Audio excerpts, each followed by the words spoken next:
始めます。まずこの講義を担当していただくボルスタット先生です。私と今ここにいる学生はこのシンポジウムを、運営する実行委員のメンバーです。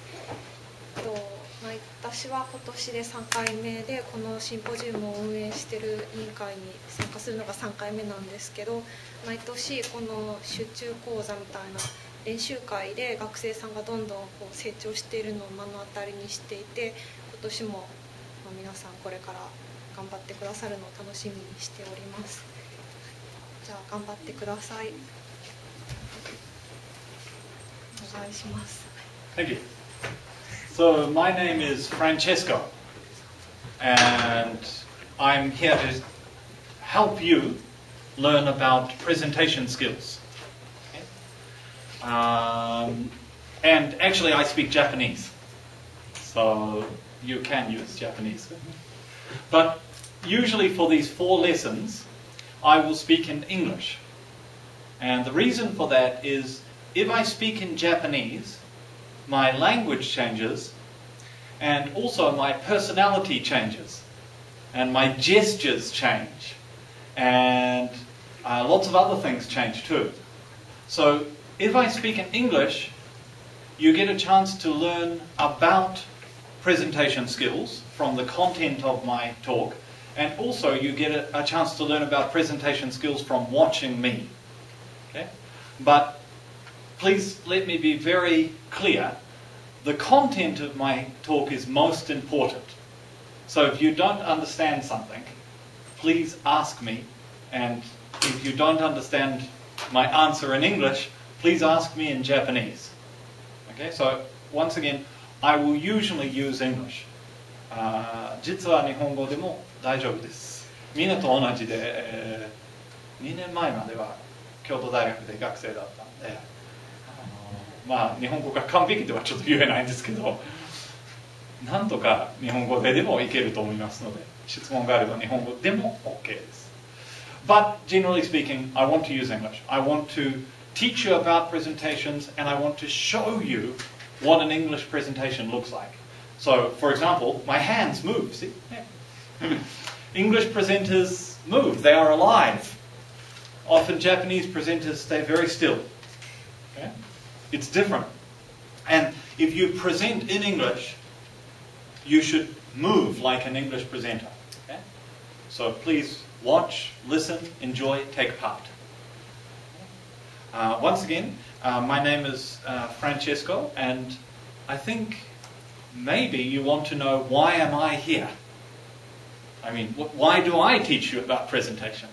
Why not, someone else?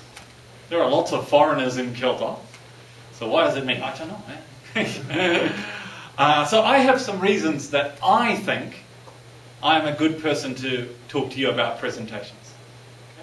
Okay? I don't know if they are true or not true, but these are my reasons. Can we click to the next slide? So these are my 2 questions. Oh, and look, Windows has reset my presentation. So here is lesson 1. On my Mac, all of these are in line. It's not a big change, but you can see how it says Francesco, and then why am I here? And then below that it says Japanese, economics, biology, education, applied linguistics. Right? So on my Mac, on my Macintosh computer, Apple computer, they are all in a nice straight line. But when I took the presentation to the Windows computer, Windows didn't like a straight line, and it decided to do this wavy thing. Okay? So that's not important. But if I was doing a presentation for a lot of people, and if I was doing a presentation where I wanted to win some kind of prize, I wouldn't like that. I would be very upset. I would be crying, no, what has Windows done to my computer? Nice presentation. So I always recommend, if it's a really important presentation to you, that you check your presentation on the computer you will use. Okay? For me, I am using Windows software on my Mac. I know there will be no big changes. But obviously there are some small changes. I'm okay with that. I can live with the wavy line. If I was doing a presentation for 100 people, or if I wanted to win a prize, I would not be happy. So, back to my original topic. Why me? Well, I guess that you will be doing presentations in English. So there's one reason. I speak English. I can help you in English. I'm from New Zealand. In New Zealand, pretty much everyone speaks English. So why not some other New Zealander? Why me? Well, another reason is that I am a teacher here at Kyoto University. So I teach part-time in Yoshida, and I teach part-time in Katsura. And in Katsura, I specifically teach people how to do presentations. In Yoshida, I teach academic writing, how to write papers. But in Katsura, I teach academic writing, presentation skills, debate skills, lots of skills for PhD students. So in Katsura, I work in the engineering department with biology students and chemistry students, and I teach them what they will need to know to be a professor or an assistant professor. In fact, I teach the professors too. So from that point of view, I have some experience teaching presentation skills. Also, I guess that your presentation topics will be about many different subjects. Some people will talk about history or literature. Some people will talk about science. Some people might talk about law or economics. In this case, it's important that you have someone who can help you with all those subjects. And in my case, as you can see, I really like university. So I keep going back to university again and again and again. So the first time I went to university, I studied Japanese. So my first degree was Japanese. After that, I came to Japan, taught English for a while, and thought, actually, I want to go back to university. So I went back to New Zealand, and I went to a different university, and I studied economics and biology. And that was very fun. I got a new degree in economics and biology. Then I thought, I really like economics and biology, and now I would like to teach people about economics and biology. So I went to a different university and I learned about education.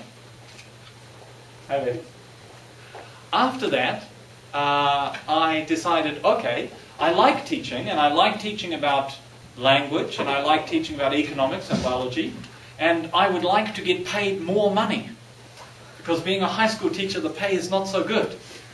So I was a high school teacher teaching economics and biology, and I thought, well, this is good, I like it, but I want more money.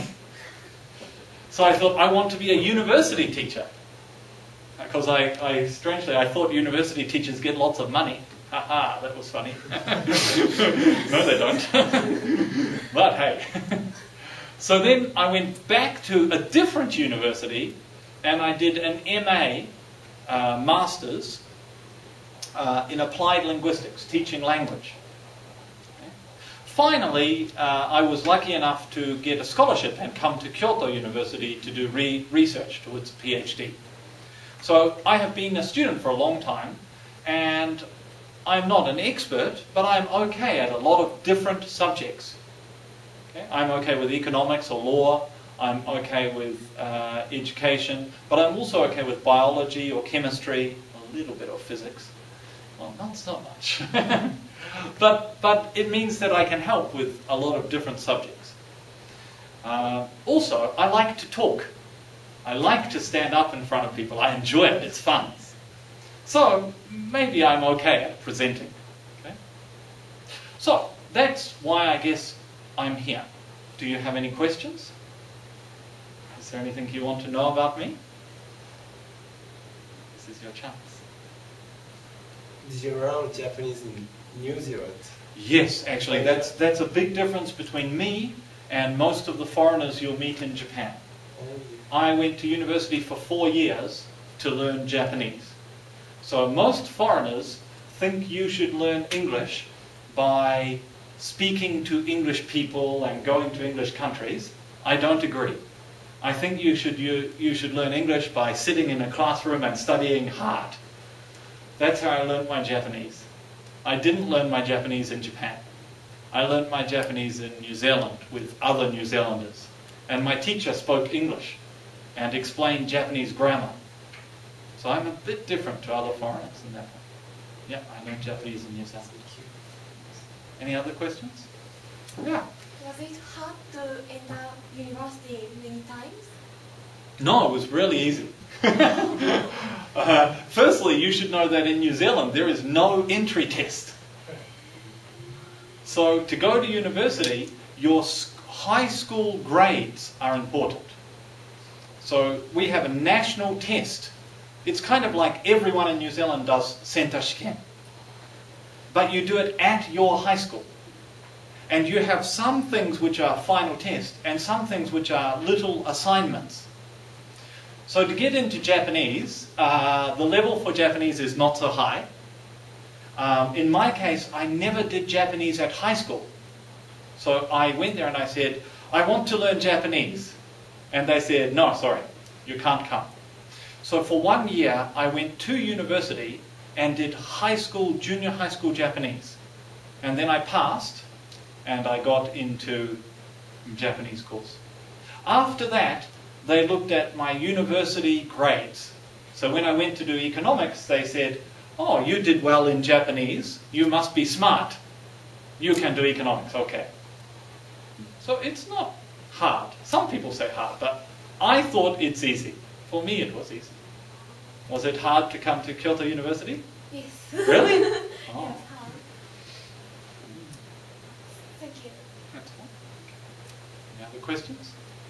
Yes. Did your mother or father listen? You come to Japan. Oh. Did you sorry. My mother or father Yeah. disagree with me coming to Japan. Yeah. My mother didn't like it at first. But my parents, when I was 3 years old, my parents separated. My father lives in New Zealand and my mother lives in Australia. My mother is Australian. Actually, I am half. だから日本語ができるかな。関係ないかな。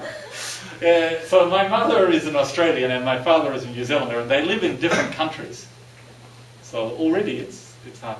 My mother didn't like it at first. Now she loves Japan. Now my mother says, oh, maybe I will go and live in Japan with you for 1 year. And she learns Japanese in Australia. Any other questions?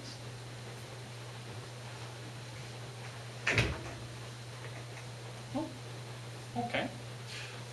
Okay, so that's a little bit about me, and I hope that I can be helpful to you for doing your presentations.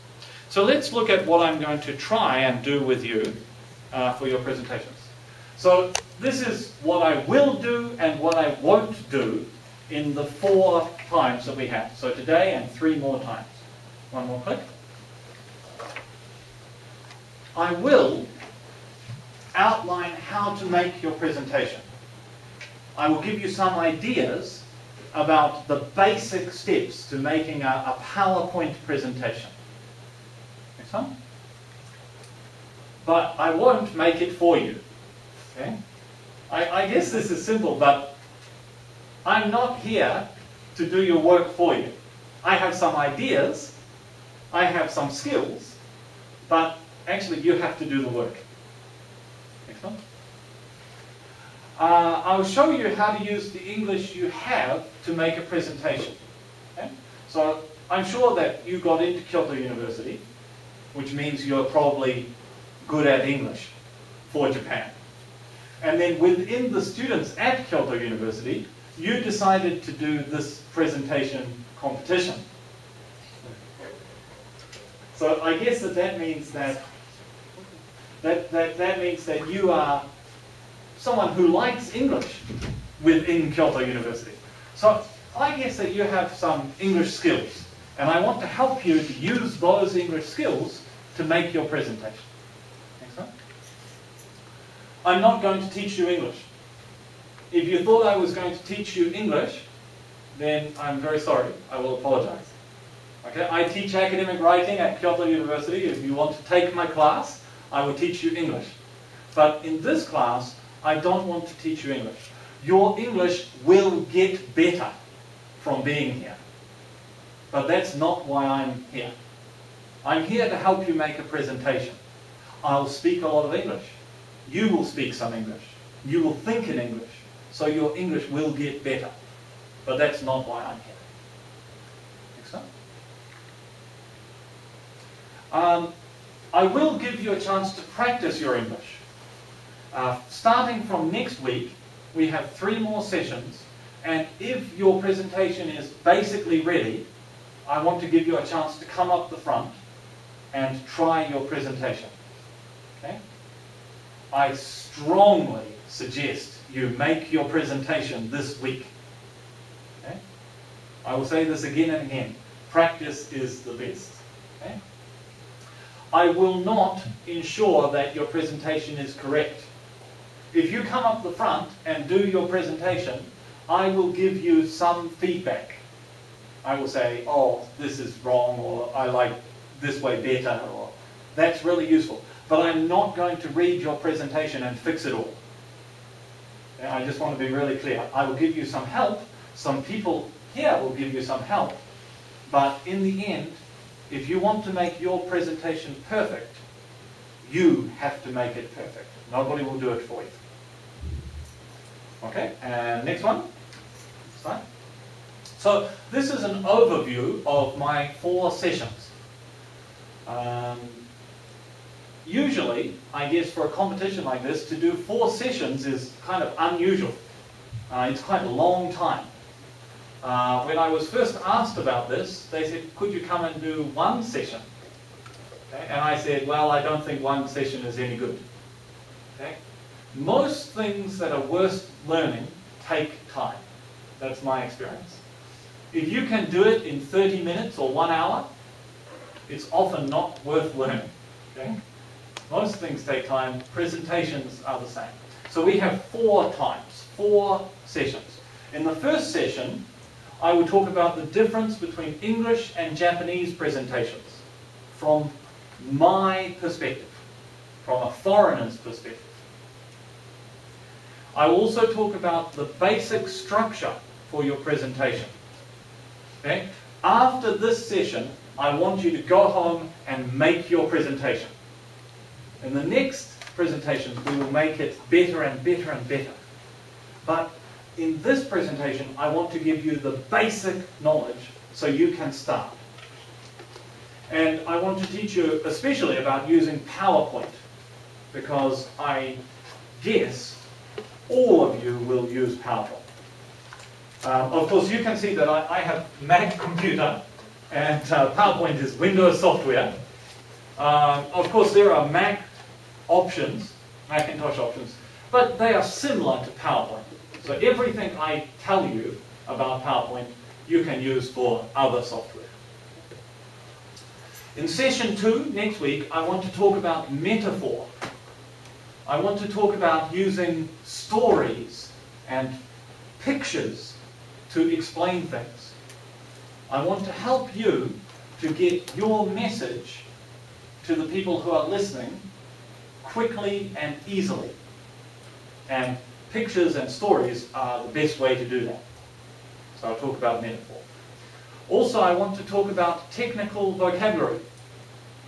You know, that means jargon words. Okay? If you do biology, a jargon word is something like DNA or trip channel.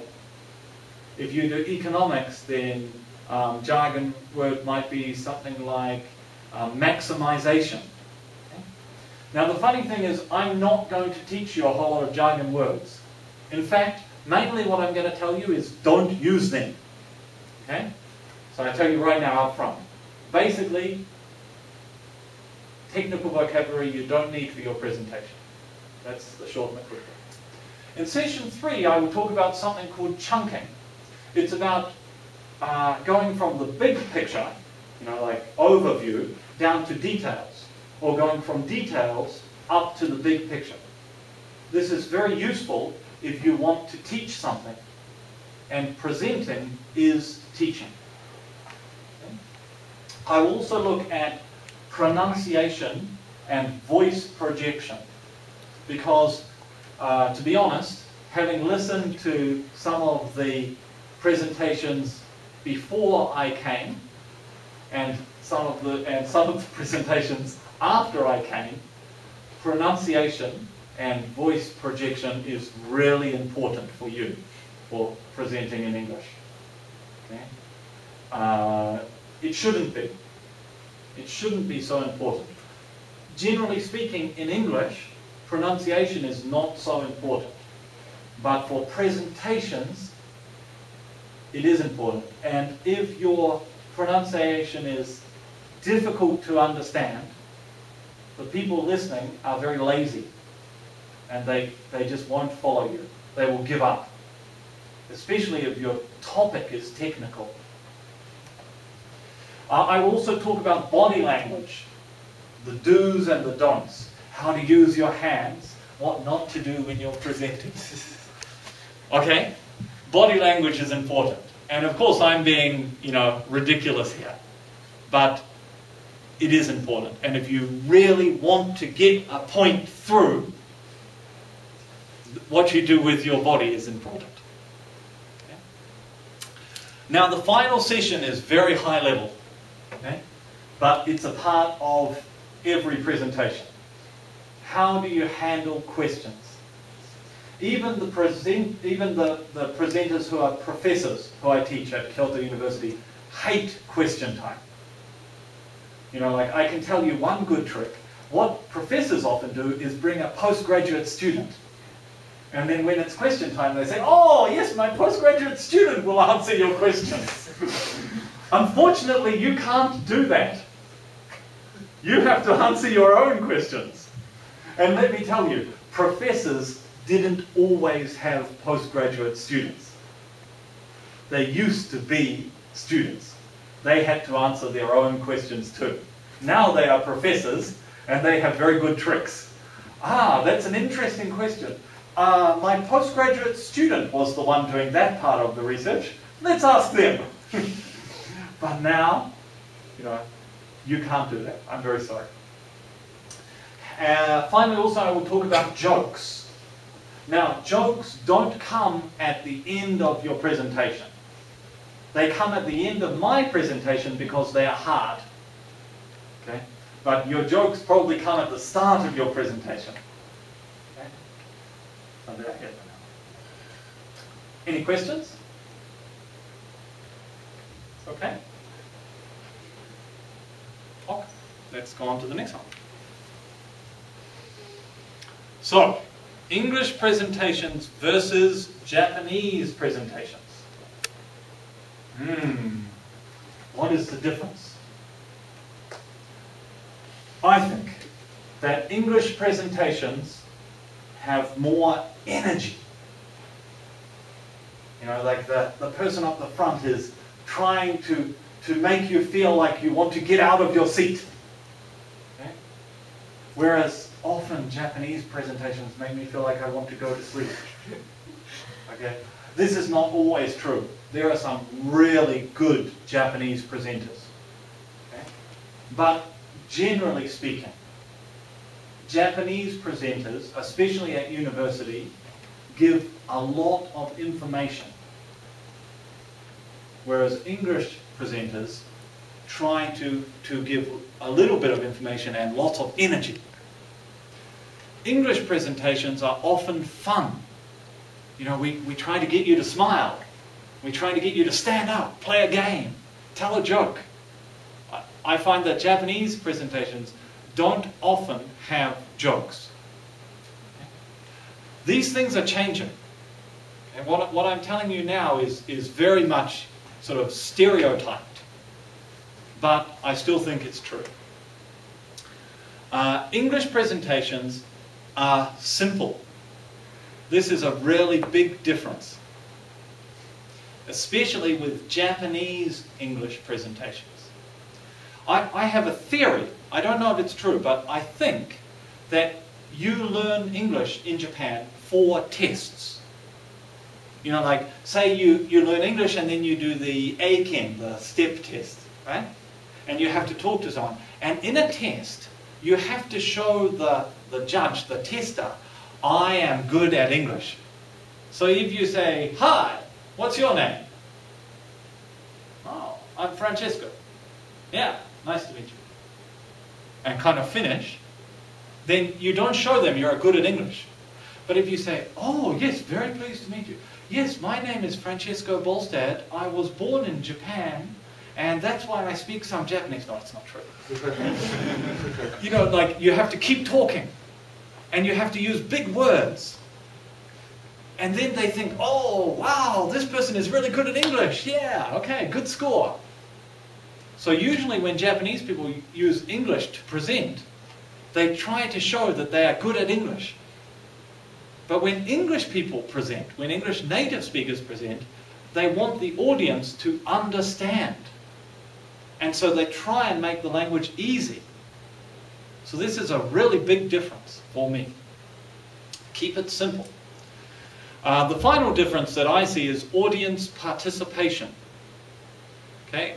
Japanese speakers, especially if they are presenting in English, talk a lot.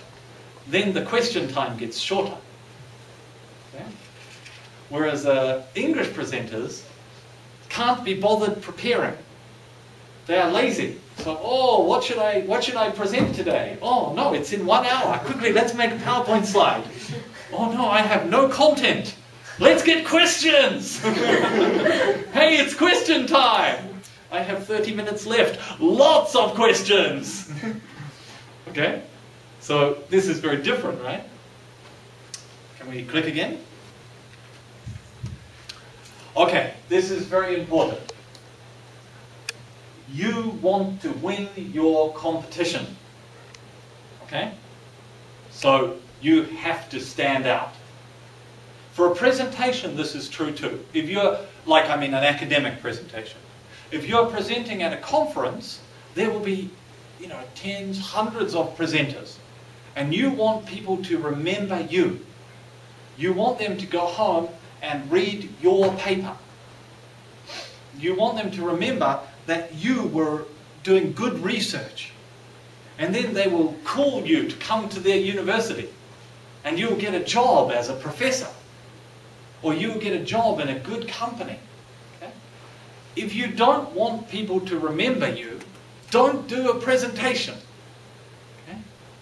If you're doing a presentation, you want to stand out. You want to be different to everyone else. You know, in Japan, people don't like to stand out. Everyone wears a suit. In fact, everybody wears the same suit. There is only, 2 or 3 suit styles. When people go for interviews, you all wear the same color. Okay? But this is not a Japanese presentation, it's an English presentation, and you need to stand out and win the competition. You will not win if you are the same as everyone else. Number 1 is out in front. Next one. You really need to know what is your goal. What are you shooting for? Okay? What message are you trying to get across with your presentation? Okay? Imagine that you are shooting a bow and arrow, but you don't know where the target is. There is no target. Where should you shoot? It's impossible, right? The first step is to have a target. Look at the target, aim for the target.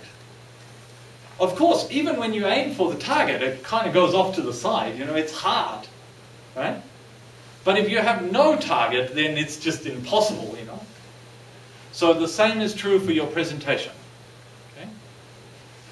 And when you think about your presentation, once you know what your target is, you know what you don't need. Okay? Because your presentation will be short. Presentations are always short. You never have enough time. I don't have enough time tonight. I have 4 sessions and I have enough material for 6 months. How can I get through it all? It's impossible. What don't I need? What can I leave out? Some? When you think about what to leave out, you need to know your audience. In this case, you want to win the competition. In another case, your audience might be an academic group. You might be giving a presentation about some science or some history, and you have to know who is listening. If you are talking to primary school kids about history, it's very different to talking to Kyoto University students about history. If you are talking to mothers about a university, it's very different to talking to students. Imagine you want to advertise Kyoto University and you say, okay, Kyoto University is great. You don't have to study very hard and you will still pass. It's really important because actually you want to spend most of your time in the club getting a boyfriend or girlfriend.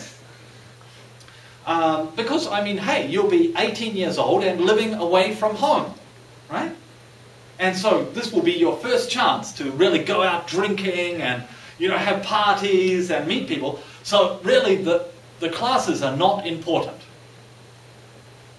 If my audience is mothers and fathers of students, do you think they will send their students to Kyoto University? No, they're going to say, no, that's not a good idea. But if my audience is high school students, they're going to say, okay, Ritsumeikan, Doshisha, Todai, not interested. Kyoto University, party central. If I'm talking to the mothers and fathers, I want to say, well, Kyoto University is a really good university. We have 100% employment rate. Students are very smart, and that means that they will have time to do their study and to have a good life. This is when your children get some benefit from all the hard work they have done this far. Okay? They will really enjoy their time at Kyoto University and they will get a good job afterwards too. I'm still talking about the same university. I just want to sell it to the parents and the students. Okay? If you have judges for your competition who are all foreigners, your presentation will be different to if they are all Japanese, right? Imagine that the judges for this competition are all 50 or 60-year-old Japanese men. Oh, that's very different to 20-year-old foreign guys, right? You have to think, who will judge your presentation? What are they looking for? That's really important to you. Okay? You want to think about, is the content important? Is your research, is that important? Or is your presentation important? What percentage of the marks will go to content? What to presentation skill and English? What about the style? I'm a foreigner, so I tell you to, move your arms, dance around, go up on the stage, But who will be watching? What about fluency? Is it important to show that you are good at English and speak really fast? Or do you have to speak slowly because your audience is not good at English and you want them to understand? What about your topic? Some topics are really, really hard to understand. Is your topic nuclear physics? You might have some really good presentation, but it's hard for people who are listening to understand. And I have some question marks here because there are so many other things you have to consider with your audience. These are just examples. And I want you to go through it and think for yourself. Next slide, please.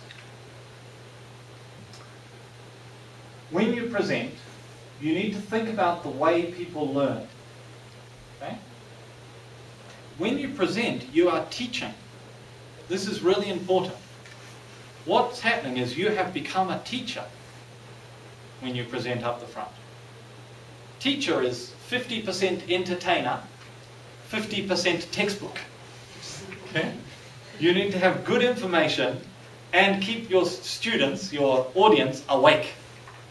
If you have really good information and your audience is asleep, it's not so good. If you are really interesting and you have nothing to say, it's also not so good. Okay? Teachers have to be 50% entertainer, 50% textbook. Okay? You have to think about what you want to teach. What is it you want people to remember? Okay? What is the important point in your presentation? And then you have to switch that around. Because the mistake that most teachers make is they think, what do I want to teach? And then they teach it.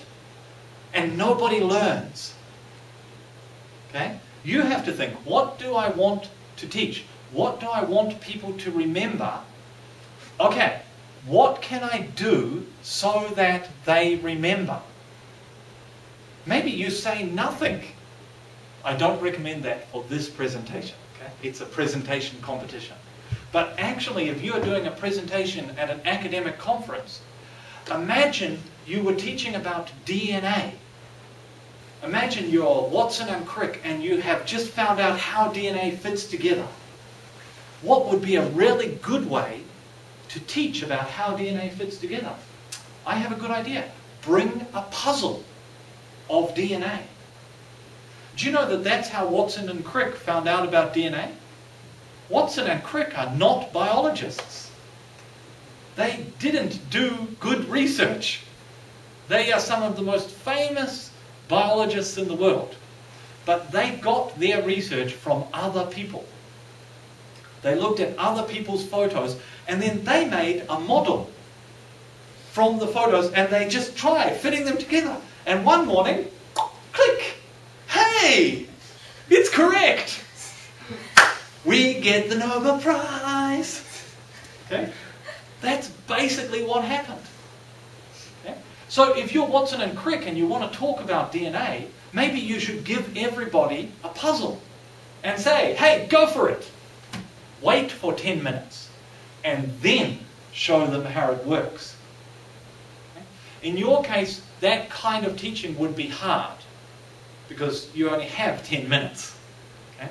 But definitely, you need to think, how can people learn, remember, understand what I have to teach?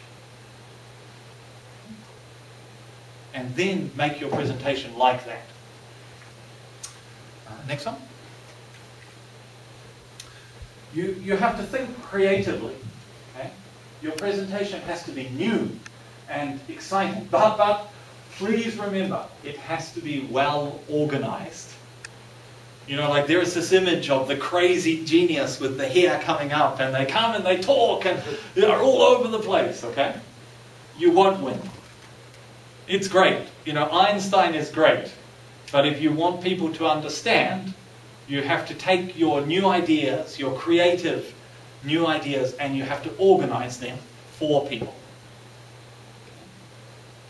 Next one.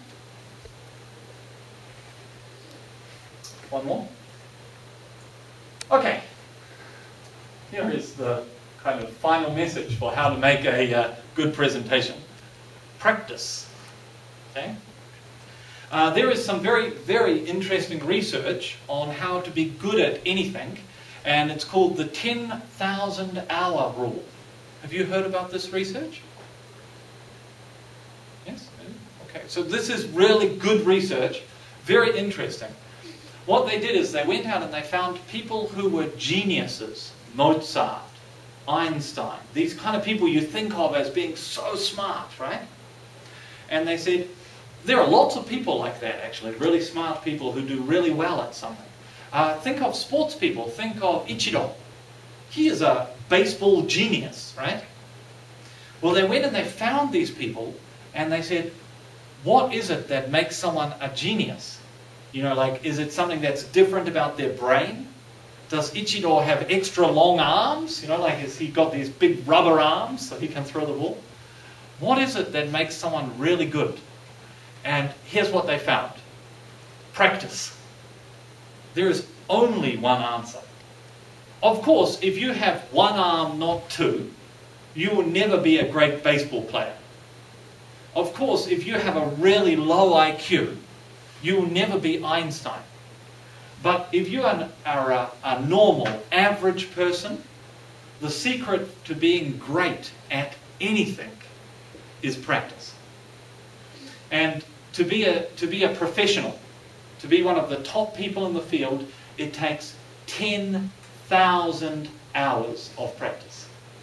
This is the rule. It doesn't matter if it's piano, it doesn't matter if it's physics, it doesn't matter if it's English. For anything, I don't know why, but this is the rule, 10,000 hours of practice. Now, you don't have 10,000 hours of practice for doing your presentation. So maybe you will not be a professional presenter by the time you do your competition. But the more practice you do, the better you will be.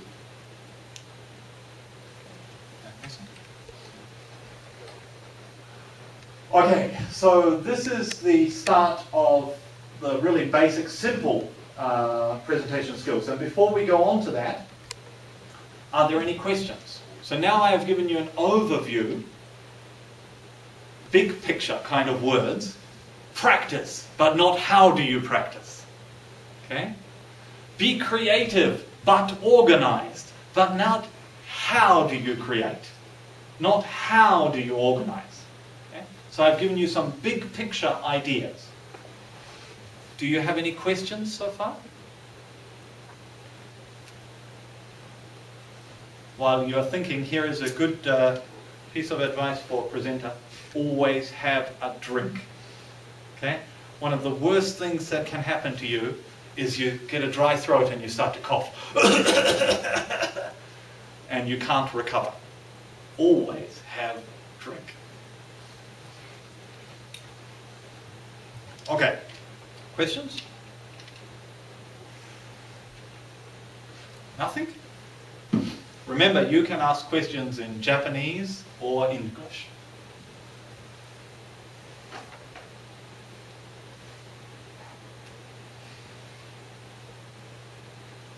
No?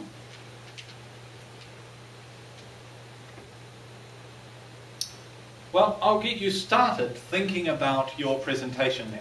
I'm going to get you to talk to the people at your table and just tell them, what is your presentation topic? One sentence. Okay? What do you think? If you're not sure yet, okay, then you have to think about it quickly. What is your idea? What is your presentation topic? Okay, just tell the people at your table.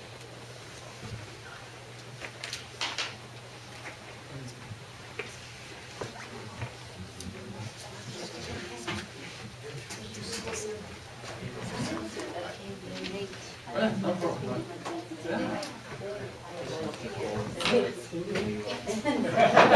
And then I didn't know about the class, but very good. So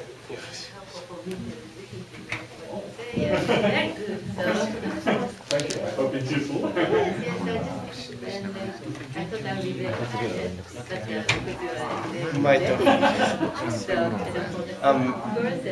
My topic is British horse racing.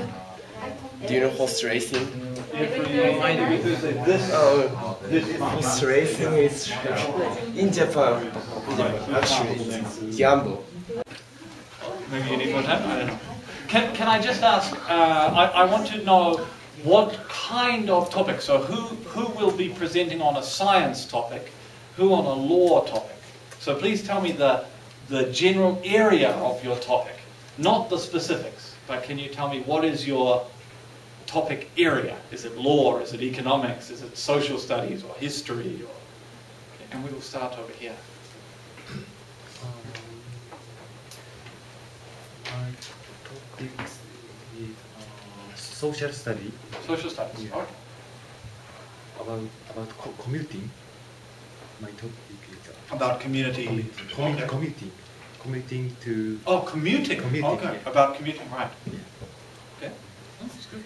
Okay, that's enough for now. I will hear more later. Thank you. In my case, I study science. Science. Yeah. What kind of science? Biology or chemistry or geography or Maybe chemistry. chemistry? Okay. Okay. Thank you. Mathematics, social study.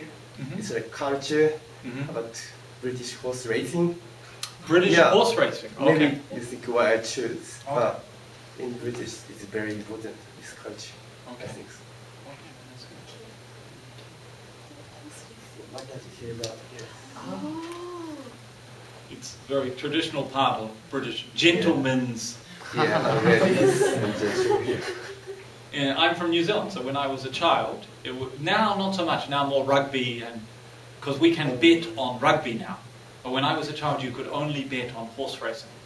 No rugby, no soccer. Ask. Yeah. Yeah. Oh, I studied about biology. About Okay. jellyfish. Jellyfish. The feeding of jellyfish. Feeding of I love jellyfish. jellyfish. Okay. Do you like eating jellyfish? Ah, In Japan, you know. jellyfish on sushi is very good. Okay. I don't know much about the ecology of jellyfish, but I have done some work with the DNA of jellyfish because, of course, we use phosphorus tags for most of our DNA work from jellyfish. So to make DNA light up green, we use jellyfish DNA. GFP. Yeah, exactly. Phosphorus tags. My topic is about biology, Okay. What kind of biology? especially C. elegans. Do you know? C. elegans. Elegance. Elegans, like a worm. Right. I think I do know. Yeah. Yeah. You eat them in Japan. No? No? I radiated C. elegans with gamma ray Oh. and measured the lifespan. Oh. Short, I guess. But No? it's become longer. Oh, whoa, that's interesting. Okay. I look forward to hearing about it. Thank you. Okay. My favorite is biology. Biology. Okay. More specific. Biology is very big. The antibacterial ability of tea. The anti, Antibacterial yeah, ability of tea. Effect of tea. Ah, okay, okay. So it's very popular in Japan, you know, using tea to kill bacteria. I never heard of. We have lemon, you know, the cleaning power of lemon in New Zealand. Sometimes in Japan too, but tea is very Japanese. Good topic. I studied literature and the concept of modern times and postmodern times. Modern times and postmodern times. And so you look at the difference between when is modern and when will be postmodern. The change of the concept. Okay, very interesting. My topic is values of love. How the values of love have affected the modern family. Wow, that sounds very interesting. Okay, thank you. Okay. Yeah, okay. my topic is biology. About Biology is really popular. about E. coli, okay. What are you using E. coli for? Are you using them as a vector or what?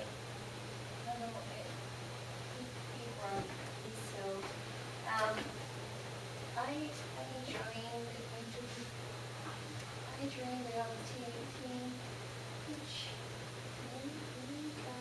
apply. So this year we make the apply. So leading flower blue.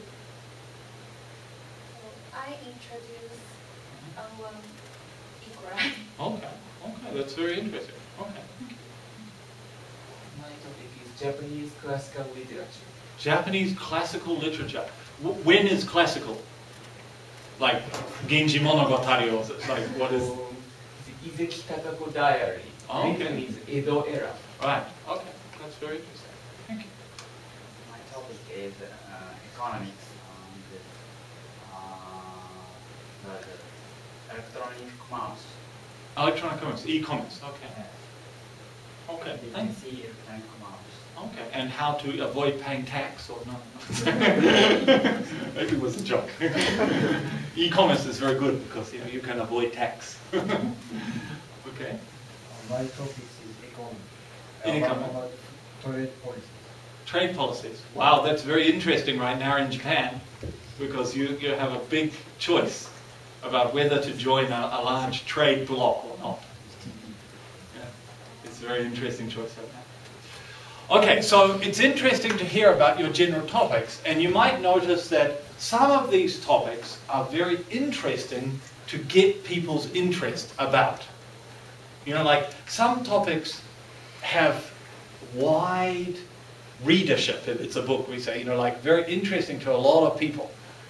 We say that sex is the most wide readership, so anything that you talk about, if you can make it linked to sex, everybody wants to hear.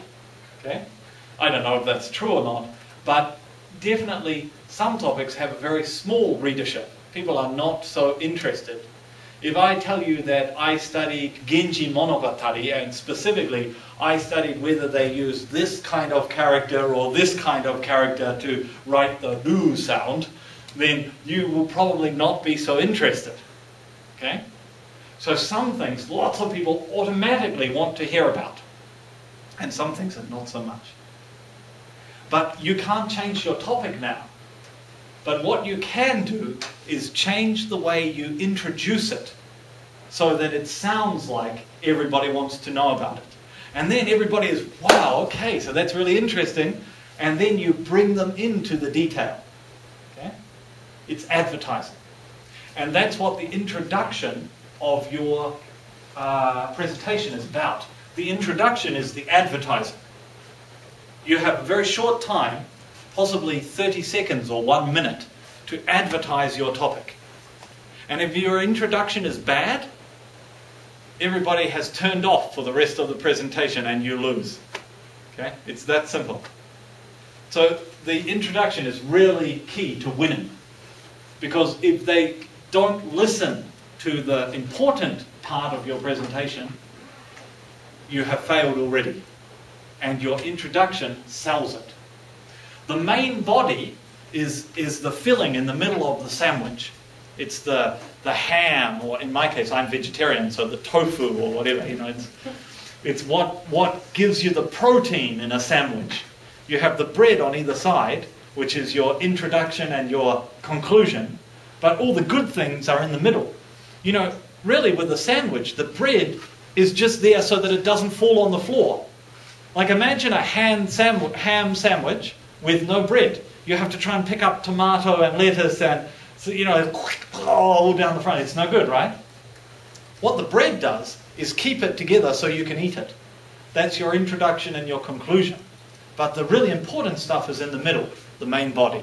Okay? Now the conclusion is where you really can give your own opinion. So it's really fun. Because the conclusion is where you get to say what you think. And that's, it's always fun to say what you think. To talk about what I want to talk about is always fun. And finally, you have the questions. And for many people, the questions are the worst part of the presentation. But I like them. Questions give me a chance to check, did you listen to me? And I like people to listen to me.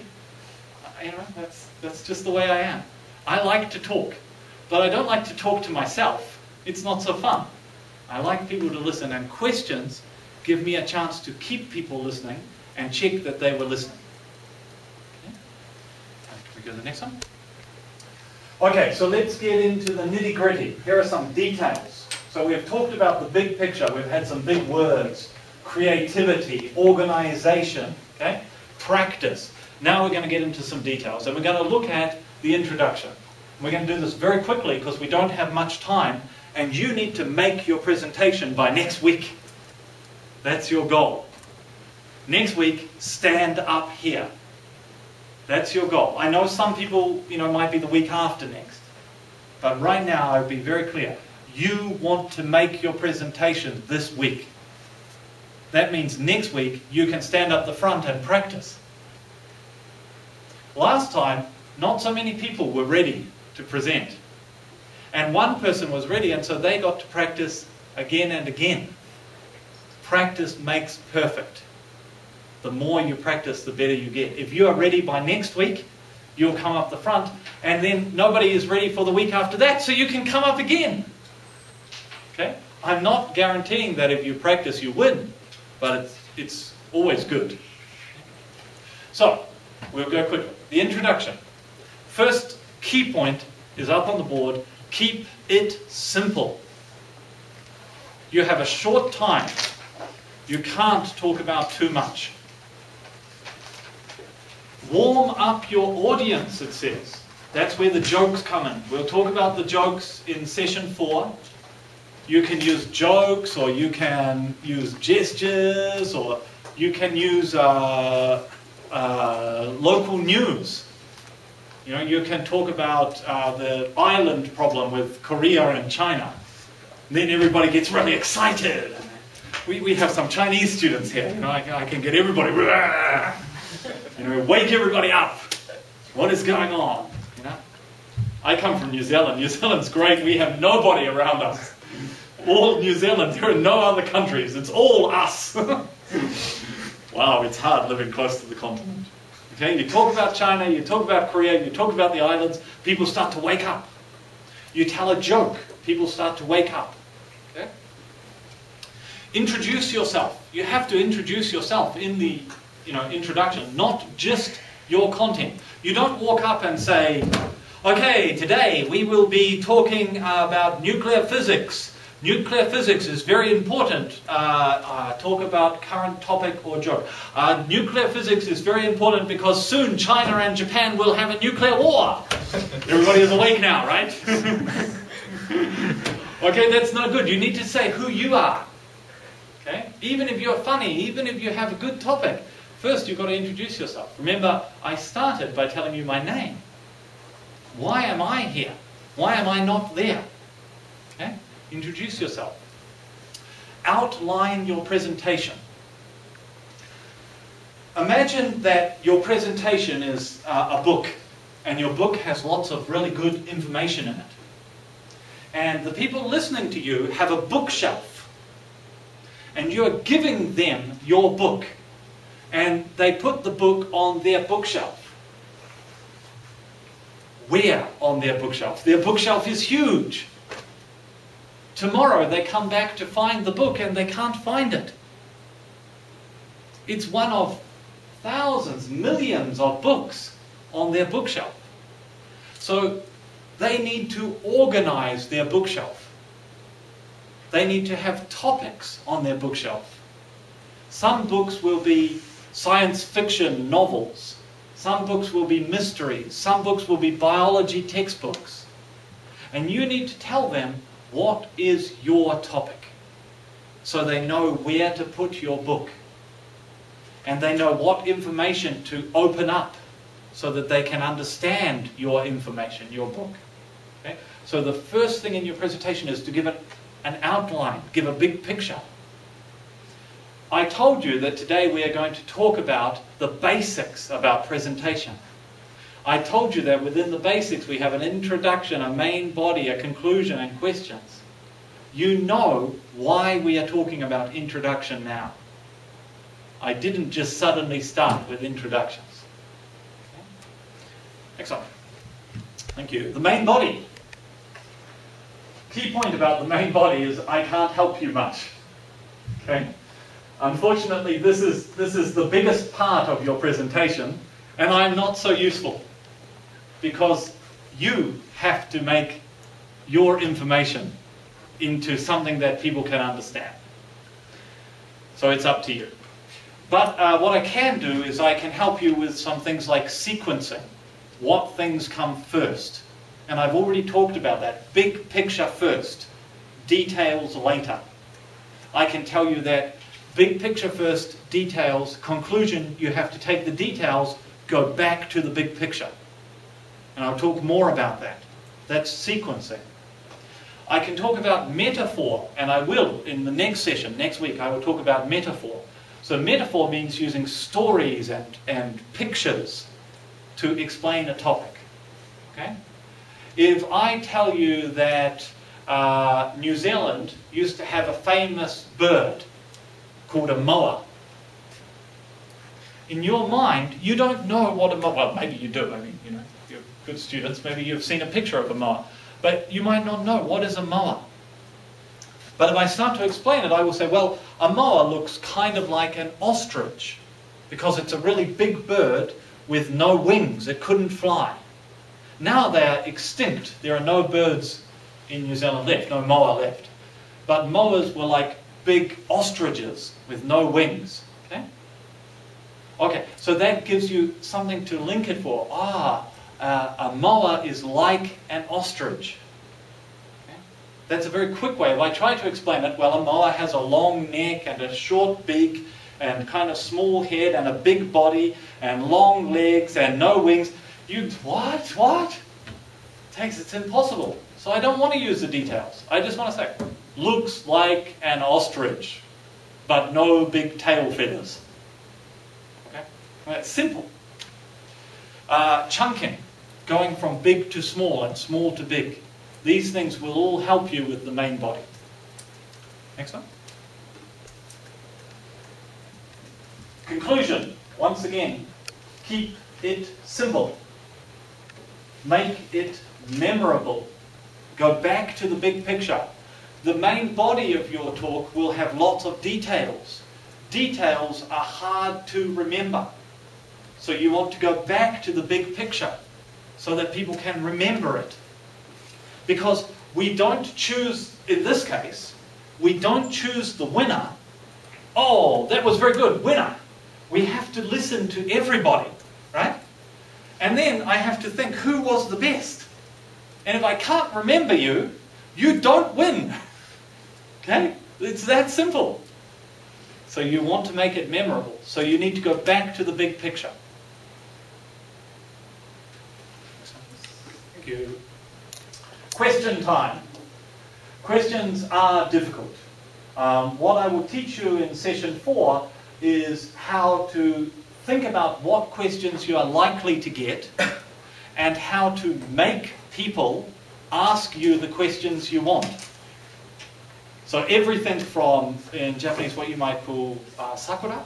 You know, you have your friends. Hey, by the way, at question time, ask me this question. It's kind of naughty, naughty, naughty.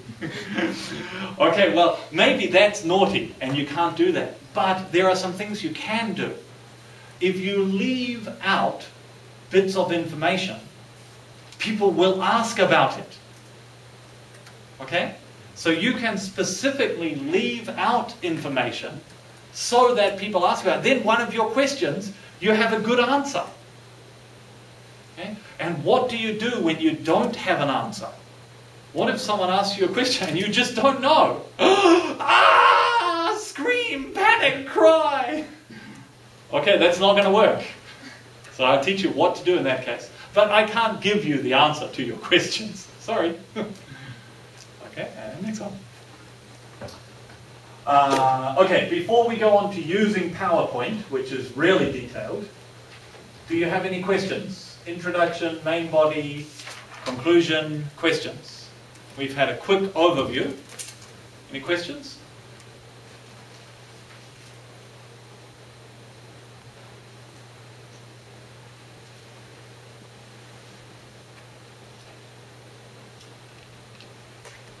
Yes. I think you use a lot of jokes and metaphors in your presentation. All of them were prepared. You think you prepare the jokes and metaphors For my presentation? Yes. No. No, it's better if you do. But in my life, I teach every day. So, of course, I'm teaching you here for 1.5 hours. But this morning, I taught at Nitsumeikan University for 3 hours. Tomorrow I will teach at Katsura for 4 hours. More than 4 hours. 4 hours, maybe 4 hours. I can't prepare everything, okay? I'm a pro at making presentations. I've done my 10,000 hours already. Not 10,000 hours of standing here, but since I was 17 years old, I've been a teacher. I'm 36 now. I have almost 20 years of presentation experience. Okay? So, no, I don't prepare everything. And yes, you should. that's the answer. You have 10 minutes. You can script everything if you want. Any other questions? Oh, one other thing though, I do prepare a little bit. You know, like I made the slides. And when I'm making the slide, I think about what will I say. But I'm good at this, so I don't have to write down what I will say. Please write down what you will say. I started like that. Okay, any more questions?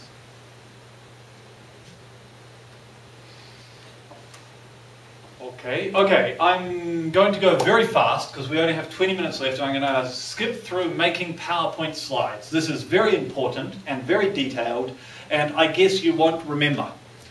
Okay, so I'm going to tell you a whole lot of stuff, and then I guess you're going to go home and look on the internet, or hopefully you can get a copy of my overheads. Okay? I'm not aiming for you to remember all of this. I just want to give you the information so you think, he said something about size. But I don't expect you to remember that I said 24 font size is the smallest you should use.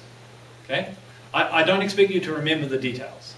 I just expect you to remember he said something, what is the smallest size? And then you can go and check on the internet or check here. This is not new information. Some of the stuff I have told you so far is my skills. I put it together. What you're about to see now, I copied from the internet and from other people's books. Okay? Because it's basic. Okay? That's how it is. Okay, so using PowerPoint slides. How many slides? What content? What color? This is an overview. These are the things we're going to talk about. General rule, you might want to have one PowerPoint slide for each minute or each 30 seconds. Not more or less than that though. So if you have 5 minutes of presentation time, the minimum number of slides you'll want is 5, and if you get more than 10, you're probably in trouble. You understand? So for each 30 seconds or 1 minute you need one slide. So I'm talking for 90 minutes. How many slides do I need?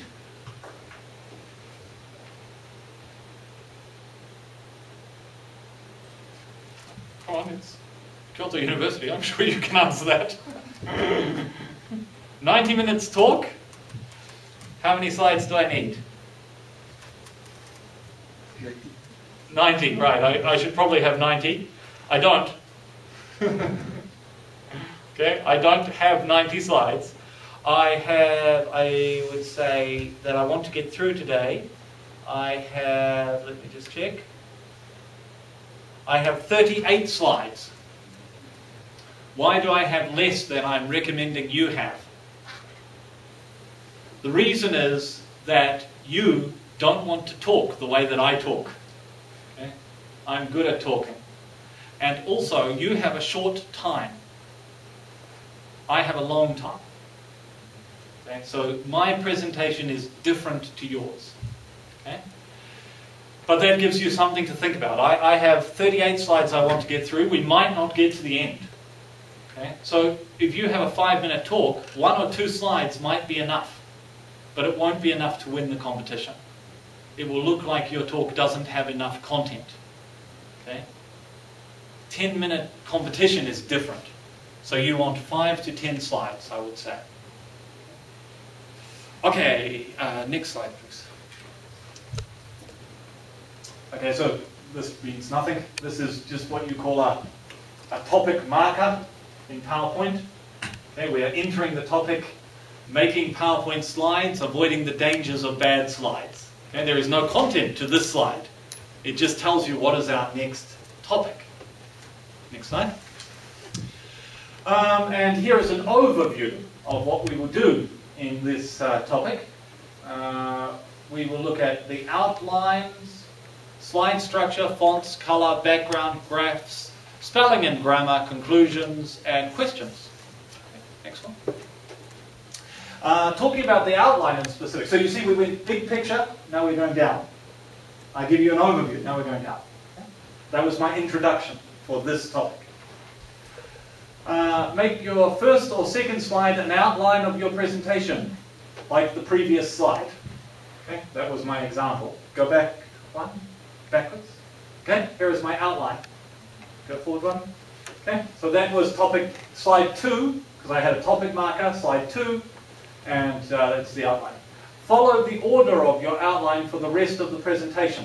Okay, so your outline sets what you do in what order. Only place main points on the outline slide. Use the titles of each slide as main points. Okay? So actually, people think that the PowerPoints are for the listeners, for the audience, for the students. It's not true. The PowerPoint is for me. It's so that I know what to say. I have an hour and a half. My memory is terrible. After 10 minutes, I forget, oh, what's next? Oh, God. I don't know. Press the next button. Oh, okay. Outline. Yes, that's right. That's what I'm talking about. Okay, the PowerPoint is for me. Okay, next slide. Slide structure. Good. This is a good slide structure, okay? Use 1 to 2 slides per minute of your presentation. Exactly what I just told you. Write in point form. That means not sentences. Key points. You see how I have the dots? Okay? The PowerPoint is not an essay. You all wrote an essay to get into this competition. That is not your PowerPoint. It is not your presentation. They are very different. And in the next session, we will talk more about how they are different. Okay? But they are different, and you want points. Then you use sentences to talk about the points. I don't speak in points. I speak in sentences about the points.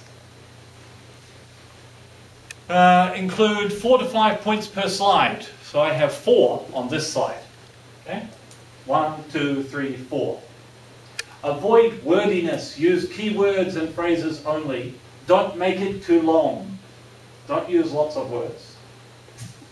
Next one. Slide structure bad. This page contains too many words for the presentation slide. It is not written in point form, blah, blah, blah, blah, blah, blah, blah. Okay? This is an essay. Now you are all trying to read the slide. Nobody is looking at me. Nobody is listening to me.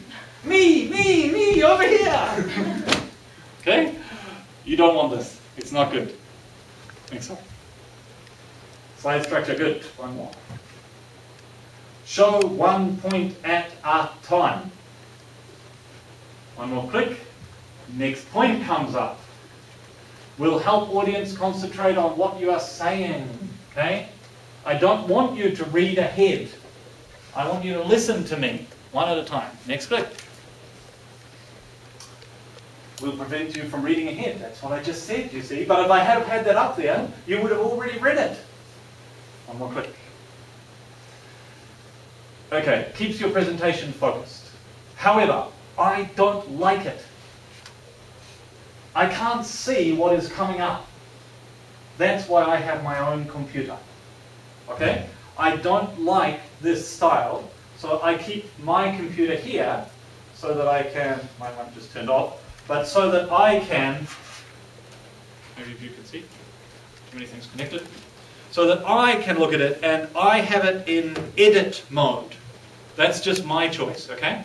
So that I can see down the side and I can click down. There are also options for showing the slides down the bottom in presentation mode.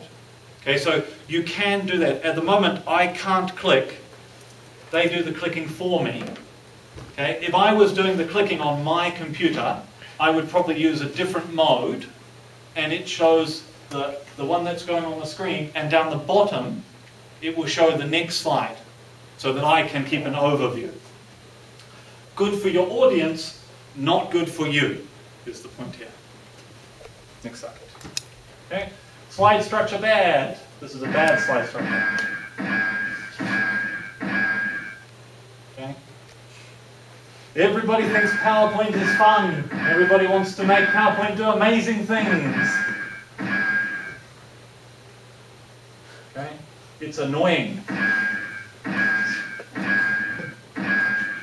It's slow. And it gives me a headache.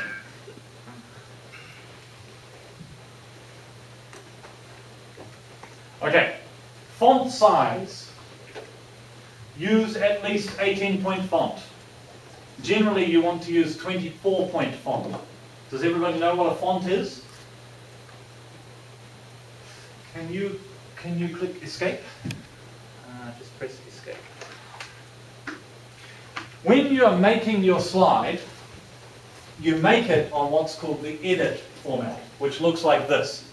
Okay? And you can see, can you click on home?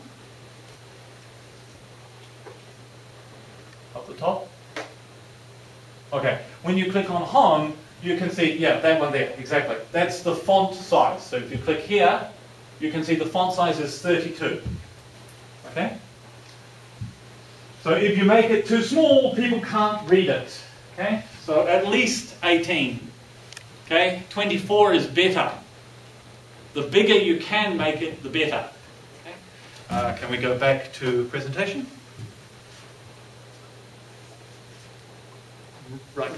This one here.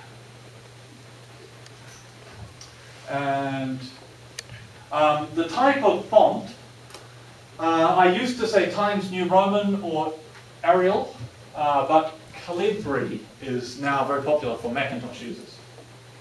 So I tend to use Calibri for no reason other than that my Macintosh automatically sets to it.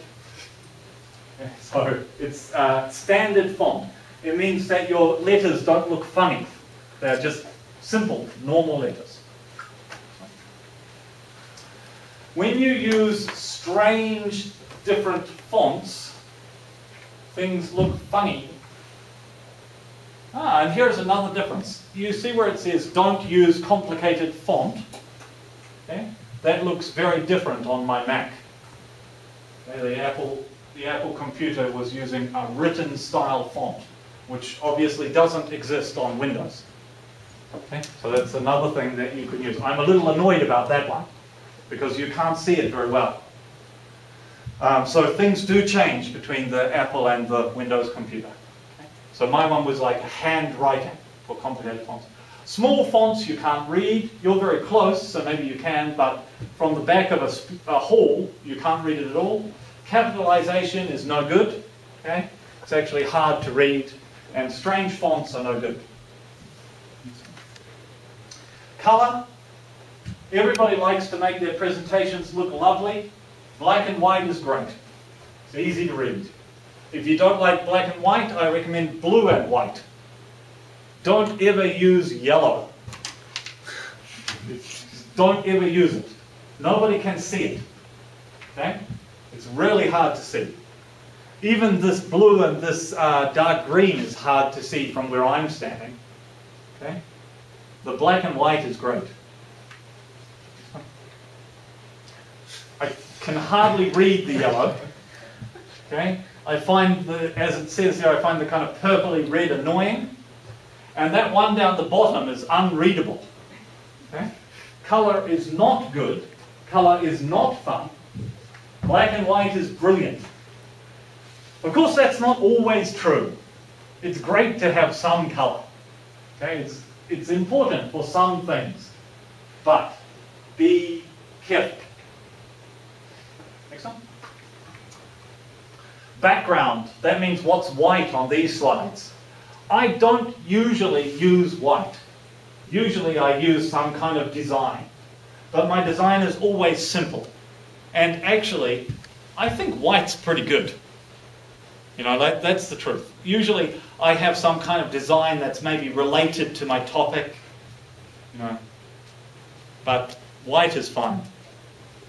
Use the same design, the same background for all your slides. Don't keep changing it. Okay, not good. Very simple. Next one. Animation. Wow, looks cool. Spent lots of time on my PowerPoint, but we don't need so much. Good data presentation. So if you did some research and you did some data mining, you got some data from somewhere, then you might have some numbers. And you will want to present them so people can understand them. And the basic rule is that people don't understand numbers. Okay? They understand pictures. So we use graphs. We don't use tables. So a table has words and then numbers next to it.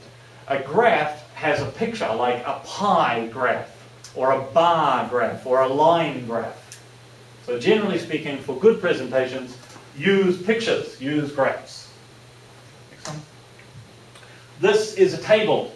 It's hard to understand. It takes time. The numbers are small. Remember, some people watching your presentation, listening to your presentation, they will be wearing glasses, they will be far back, the light will be dark. Okay? Not so good. Next one.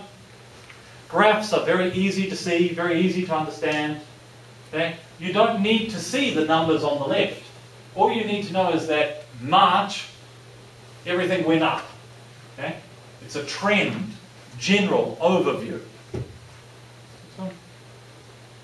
Some graphs are not so good. If you have too much detail, it becomes hard to understand.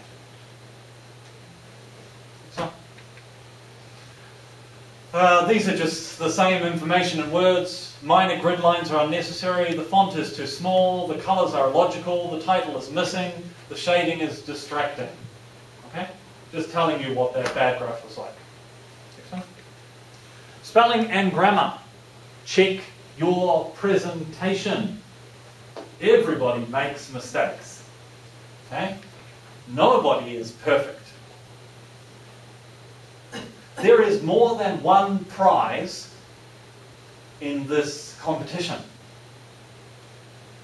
Look around. Find someone who you think will get first place. Get them to check your graph, your presentation. Then you check their presentation. Then you can be first and second. Okay? Because I'm not going to do it for you. So who can help you? Who can check it for you? Your best resource is the other people in the competition. If you try to compete all the time, you will lose. If you work together, you can win. That's what research is like. We don't compete with everyone. Okay? Too much work. Next one. This is just, like a note. If English is not your first language, please have someone else check your presentation. I can't say that enough times. Have someone check it. Okay? If you were doing a really big presentation for a scientific thing or a literature scientific thing, a scientific symposium or a literature symposium, get a native speaker to check it. Okay? I work for Kyoto University, I work at Katsura, but I am employed by the professor at Katsura because he wants me to help him and his students. It's important to have a native speaker check it if it's really important. Next one. Conclusion. Use an effective and strong closing. Your audience is likely to remember your last words. Okay? Sometimes this is not true. Famous story. Do you know Buddha? Buddhism? You know everybody praying? Buddhism? Daibutsu? Buddha? You know that? Do you know what the last words of Buddha were? Buddha is a real person. His name was Siddhartha. He lived in Nepal. And when he was dying, he thought, my last words. everybody will remember my last words. And his last words were, "Don't make statues of me. I am not a god." So for 200 years, nobody made statues of Buddha. And then somebody had this great idea, and they found where he didn't wear shoes, where he had walked with bare feet in the mud. And they found his footprint, and they cut it out, and they put it like a statue. But it wasn't a statue, it was his footprint. And then everything fell to bits and they made statues. But people remembered for 200 years what his last words were. That's pretty good. If people remember your presentation for 200 years, I'd say you did okay. The last thing you say is important. And then you can summarize what you're saying and go through. Okay? And that's kind of the end of my presentation. The next slide is just about questions. Okay? End your presentation with a simple question slide to invite your audience to ask questions. Provide a visual aid during question period. Avoid ending a presentation abruptly. It doesn't mean much. It just means you need to have a slide that says questions. Okay? So that you know it's that time. And that's the end of my presentation. And it is 7:45. I'm pretty impressed. Okay. So, actually, questions for you will mainly come next week. Okay? So you have a chance. I have some time now, so I will go over for a little bit of time. So if you have any questions, you can ask now. But I have answered most of the questions as we go along. So I'll now take 5 minutes. Okay? And if you have any questions, you can ask. And also, I hope that next week we will do more questions. This week was really full because I want to get you the basics so you can go home, make your presentation, come back next week. Next week I want to go a little slower and have some talk, some ideas. So I'll go over time and I'll ask you, do you have any questions about using PowerPoint?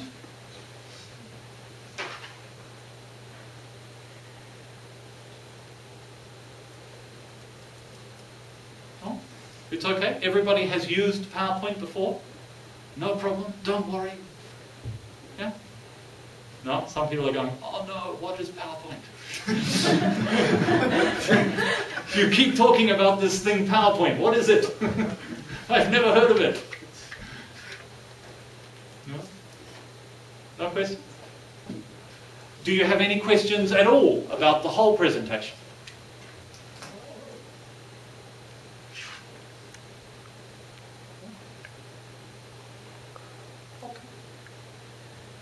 Well, we will have lots of time for questions next week.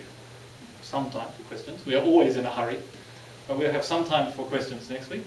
Okay? So, once again, please go home and make a presentation. You are not making your final presentation. Okay, don't worry. This is not the presentation you will give for your speech contest. It's just practice. Make one, come back next week, and then it will make more sense what I'm talking about. If I talk about how to ride a bicycle, and you never try riding a bicycle, it's very difficult to learn. But once you have tried, I can give you some advice.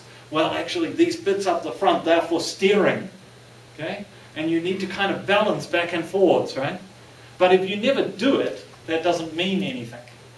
So please go home, make a PowerPoint presentation for your topic.